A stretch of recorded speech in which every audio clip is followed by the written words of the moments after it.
A little bit about myself. I was born in Des Moines, Iowa, into a lawn and garden company. My grandfather invented an irrigation tool called the Ross root feeder. Microphone's off. And one of my jobs working for my dad was to go to El Paso, go to Fort Bliss, and sell my Ross root feeders there. We no longer have the company, but in the spirit of my grandfather, I decided to take his vision of putting people close to God and nature to the next level by root feeding society, and I created something called the Weed Out Hate Initiative to get people to compost the hatred that we see in society today into nurture, love, and compassion. And what I see and why I like you as a candidate, sir, is that where Donald Trump and Ted Cruz gusher oil and hoard oil like Saudi princes, you gusher light. You empower society. You empower Texans to tap into that great Texan entrepreneurial spirit the culture was born with. That when we talk about making America great again, I say there's another level. You can help, pardon the expression, make America kosher again. Thank you.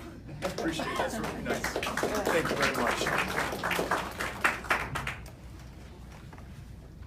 Really appreciate that, and appreciate you welcoming us right when we walked in the door, and the kindness with which you received us. Hate crimes in this country are up each of the last 3 years, and perhaps connected to what you just said. A president who describes Mexican immigrants as rapists and criminals, though we know they commit crimes at a lower rate than those born in this country. A president who has proposed banning the travel of all people of one religion. He said as a candidate he would stop all Muslim travel to the United States, and then once president, by executive order, attempted to do that. A president who described Klansmen and Nazis as very fine people. It doesn't just offend our sensibilities.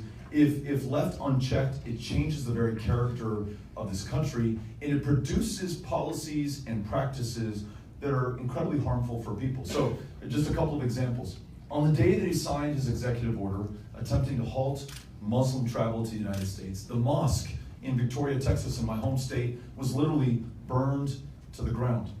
I don't think that you get kids in cages at the US-Mexico border until you have first described asylum seekers as animals or an infestation. In other words, you've dehumanized them a little bit to make it permissible to treat them as something less than human. We've got to make sure that we see not just the opportunity to treat each other with tolerance and respect, but to embrace our very differences, understanding that is the strength and the essence of the foundation that we have that has allowed us to become the greatest country on the face of the planet. I tell my kids this, and I've got to remind myself of it as well.